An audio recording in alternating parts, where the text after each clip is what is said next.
12月4号起，澳大利亚跨党派议员代表团展开了为期5天的窜台之行。6名成员分别来自澳大利亚执政党工党、反对党自由党以及国家党联盟。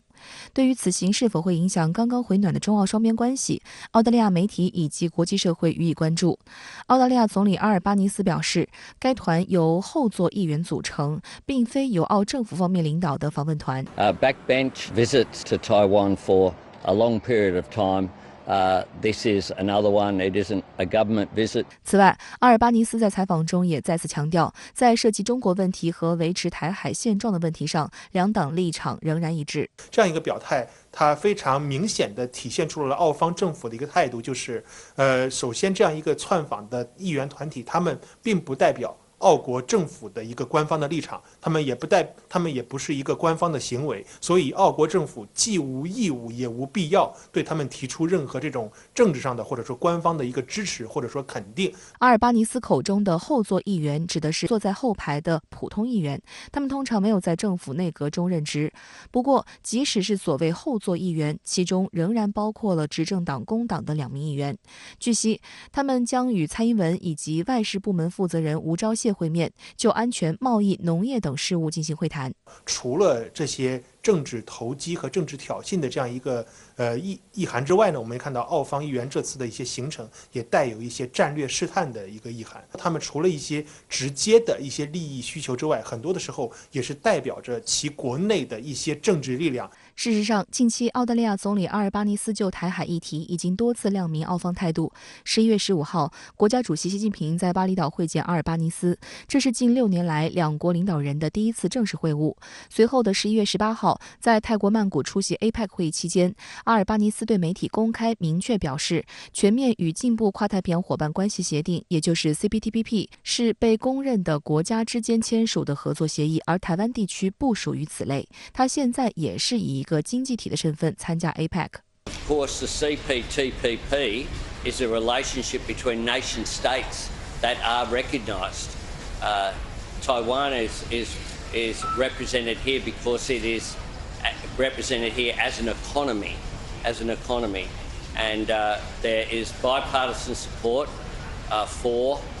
the One China policy. We support the status quo.澳总理此番表态给民进党当局当头一棒，台湾方面一直谋求加入 CPTPP， 并于去年9月递交加入申请。当时的澳大利亚莫里森政府对此表示支持，但澳大利亚广播公司指出，阿尔巴尼斯政府在国际多边场合明确表态不会支持台湾地区加入 CPTPP， 这实际上是对国际社会做出的承诺。这显示蔡当局想要加入 CPTPP 铁定失败。根据 CPTPP 的规定，想要加入该框架，必须得到现有全部11个成员方同意。有分析指出，过去几年中澳关系遇到困难，目前正处于缓慢回暖的过程。要重建中澳互信，就必须言行一致。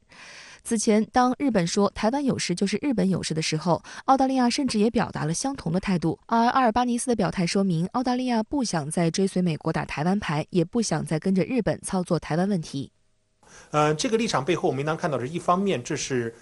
某种程度上，其实一中政策的稳定在澳国内也是一个跨党派的共识。因为即便是前任总理莫里森，他也在去年的时候讲过类似的一个表态，就是澳方会坚持一中政策，并没有做出政策上的改变。那么另外一方面，这样一种转变是澳国自身的一个战略利益所决定的。自今年8月，美众议院议长佩洛西执意率团窜访台湾后，西方个别国家的议会代表纷纷效仿。在澳大利亚跨党派议员团抵台前，英国国会下议院外交委员会主席卡恩斯刚刚结束了窜台行程。不过，外界注意到这些政客并未在岛内掀起多大的反响。对此，中国社科院台湾研究所副研究员刘匡宇向深圳卫视记者分析，从岛内刚刚结束的9合1选举的结果就明显看出，蔡当局与外部势力搞所谓抗中保台的伎俩，其边际效应正不断递减。不管是蔡英文当局操作这个挟洋自重抗中保台，还是说一些外部势力以这种所谓的保台的名义与台湾去加强勾连，那么很显然，这些看似频繁密集的一个政治操作背后，实际上我们看到它的边际效用是在不断递减的。就是现在岛内社会的主要的矛盾正在向它的内部的事务，特别是政治经济的一些尖锐的对立啊，一些结构性的问题去聚焦。那么蔡英文当局想用这种所谓的涉外啊两岸牌的这个方式，去把这个矛盾向外去转嫁，去打所谓的抗中保台啊，所谓的这样一个挟洋自重。那么很显然，这个在岛内民众来说，它是不符合他们的一个主流的诉求和民意的。相关话题来连线推评论员吴卫，吴先生您好。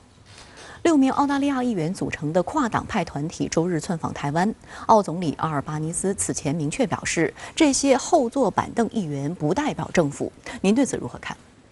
澳总理阿尔巴尼斯尝试打了一下圆场，说此行并非政府访问，6位议员都是后座议员。什么是后座议员呢？在英国式议会制语境下，执政党内阁、影子内阁成员与反对党领袖在下议院议事厅前排就坐，被称为前座议员。与之相对，后座议员的政治影响力就相对有限了。但我们不能忽视代议制民主里的每一位民意代表的议程设置能力，也不能将这种看似所谓个人行为与国家行为泾渭分明地割裂开来。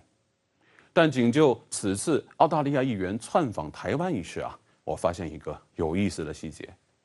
领头窜访的是澳大利亚前副总理、前国家党领袖乔伊斯。在澳大利亚政党政治的语境下，国家党与自由党长期结盟。澳大利亚现任总理阿尔巴尼斯率领的工党，在今年5月的议会选举中击败的正是自由党与国家党联盟领袖莫里森，实现了澳大利亚政局变天。澳大利亚工党一度经历了9年在野。他的上一任领袖正是主张与中国交好的时任澳大利亚总理陆克文。从这个角度去看，你会回过神来，为什么在前不久的 G20 巴厘岛峰会上，习近平主席繁忙的双多边会晤行程里会有澳大利亚总理阿尔巴尼斯这一站？因为中澳关系确实迎来了一个重回正轨的政治契机，澳大利亚国内的政治条件逐渐成熟。一言以蔽之，我们可以初步研判，澳议员此次窜访台湾，更像是一次由澳国内反对党策动的搅局行动。因此，我们不能忽略的一种情况是，一些国家因为国内政治的因素，对中国的内政以及一些敏感议题进行干涉。对此啊，我们要以冷静的心态，具体问题具体分析。但是另一方面，我们同样不能忽略的是，一些国家将府院分治的政治体制化为国家间博弈的工具，在台湾问题上玩起了一个唱红脸，一个唱白脸的游戏。正如我刚刚谈到的，我们不能允许议员用所谓个人行为为国家行为开脱。此次窜访台湾的6位澳方议员里，就有2位来自执政的工党。澳大利亚过去很长一段时间的国家行为，极大伤害了中澳2国关系。G20 巴厘岛峰会期间的2国领导人双边会晤，是一次止跌回升的好契机。但更重要的是，澳方应该抓住这个契机，以令人信服的实际行动，让2国关系回到正确的轨道上来。我需要提醒澳方的一点是，